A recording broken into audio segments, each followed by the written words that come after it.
অভিশপ্ত bus stand. সন্ধ্যার আলো ধীরে ধীরে অন্ধকার হয়ে আসছে। সুনীল সদ্য স্নাতক পাস করা এক তরুণ, কলকাতা থেকে তার গ্রামের বাড়ি ফিরছিল। প্রায় 3 ঘন্টার পথ। তবে মাঝপথে এসে সে বুঝতে পারল ভুল রুটে উঠে বসেছে। তার পকেটে থাকা ফোনটারও চার্জ শেষ। হতাশ হয়ে নেমে পড়ল একটা অজানা বাস স্ট্যান্ডে। বাস স্ট্যান্ডটা যেন একটা অন্যরকম। এখানে ওখানে ভাঙা বেঞ্চি, আধা ছেঁড়া বিজ্ঞাপন আর একটা পুরনো স্ট্রিট লাইট যেটা ফ্লিক ফ্লিক করে জ্বলে উঠছে। আশেপাশে কোনো মানুষের চিহ্ন নেই। দূরে ঝোপঝাড় আর একটা কুয়াশার আস্তরণ। সুনীল একটু ভয় পেলেও সাহস হারাল না। সে ঠিক করলো বাস না এলে হেঁটেই সামনে কোনো জনবসতি খুঁজবে। তার সামান্য পিঠে থাকা ব্যাগটাতে একটা জলের বোতল আর কিছু শুকনো বিস্কুট ছিল। বেঞ্চিতে বসে সে এসব বার করে খেতে লাগলো। হঠাৎ পিছন থেকে একটা ঠান্ডা বাতাস সুনীলের চুল উড়িয়ে দিল। কিন্তু আশেপাশে কোনো গাছপালা নড়ল না। সে পিছন ফিরে তাকিয়ে দেখল কেউ নেই। মনে হলো যেন কেউ ফিসফিস করে বলল, ফিরে যা। সুনীল মাথা ঝাঁকিয়ে নিজেকে সাহস দিল, এগুলো নিশ্চয় আমার কল্পনা। কিন্তু তখনই একটা পুরনো বাস ধীরে ধীরে স্ট্যান্ডে এসে থামল। বাসটা একেবারে জীর্ণ, জানালার কাঁচ ভাঙা, আর বাসটার গায়ে লেখা 1379, যা দেখতে খুব অদ্ভুত লাগছিল। বাসের দরজা খুলতেই একটা বৃদ্ধ কন্ট্রাক্টর নামল। তার চোখ দুটো অস্বাভাবিকভাবে চকচক করছিল। কন্ট্রাক্টর সুনীলকে ডাকলো, চলবে নাকি? শেষ বাস। সুনীলের কিছুটা দ্বিধা হচ্ছে, কিন্তু তার আর কোনো বিকল্প ছিল না। সে উঠে বসার সিদ্ধান্ত নিল। বাসে উঠে সুনীল দেখল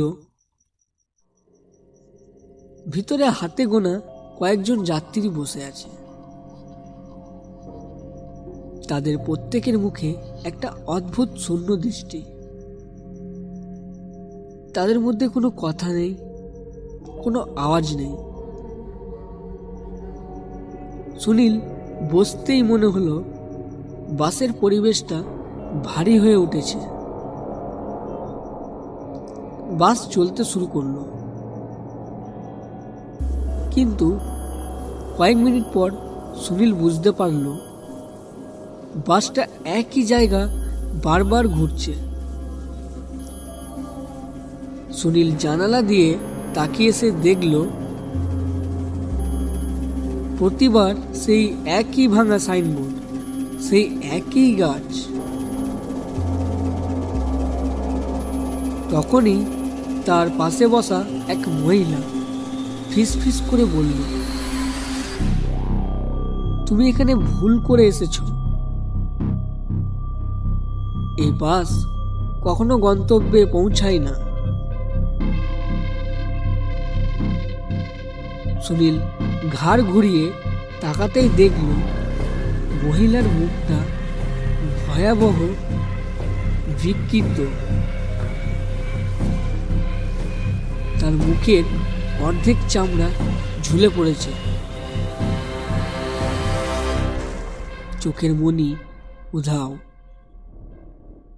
আতঙ্কে সে চিৎকার করে উঠে দাঁড়ালো।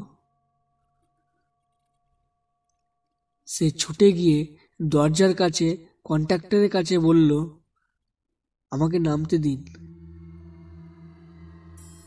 কন্ট্রাক্টর হেসে বলল, এ বাস থেকে কেউ নামতে পারে না।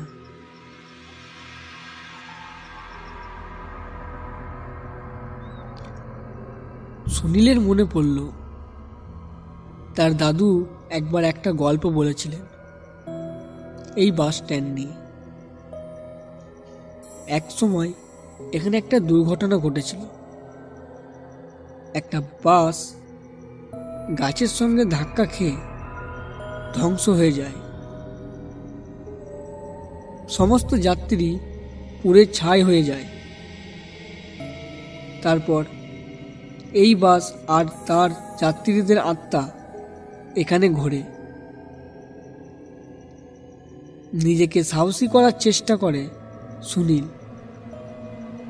ব্যাগ থেকে তার ছুরি বের করল। তার মনে হলো যা ঘটছে সেটা অদ্ভুত হলেও তাকে শেষ পর্যন্ত বাঁচতে হবে। সে দেখল বাসের যাত্রীরা এখন ধীরে ধীরে তার দিকে এগিয়ে আসছে। তাদের চোখে মরণ তৃষ্ণা, তাদের শরীর থেকে পোড়া গন্ধ বের হচ্ছে। সুনীল কোনোভাবে বাসের পেছনের দরজা খুলে লাফ দিয়ে নেমে পড়ল, কিন্তু অবাক হয়ে দেখল সে এখনো সেই বাস স্ট্যান্ডে দাঁড়িয়ে আছে। তার চারপাশে সেই ভাঙা বেঞ্চি, ঝোপঝাড়। সুনীল দৌড়াতে শুরু করলো, কিন্তু কিছুতেই কোনো রাস্তা খুঁজে পাচ্ছিল না। হঠাৎ একটা বৃদ্ধ লোক তার সামনে এসে দাঁড়ালো। লোকটি বলল, তোমার সাহসের জন্য তুমি বেঁচে গেছো, কিন্তু আর কখনো এই রাস্তা মারিও না।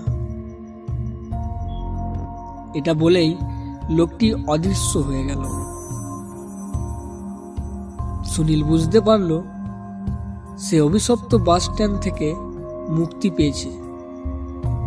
তবে এই ঘটনা আর জীবনের স্মৃতিতে এক গভীর দাগ রেখে গেল। এই পর্যন্ত আমার গল্প। তো যদি চ্যানেলে আমাদের নতুন থাকো, সাবস্ক্রাইবটা করে দেবেন।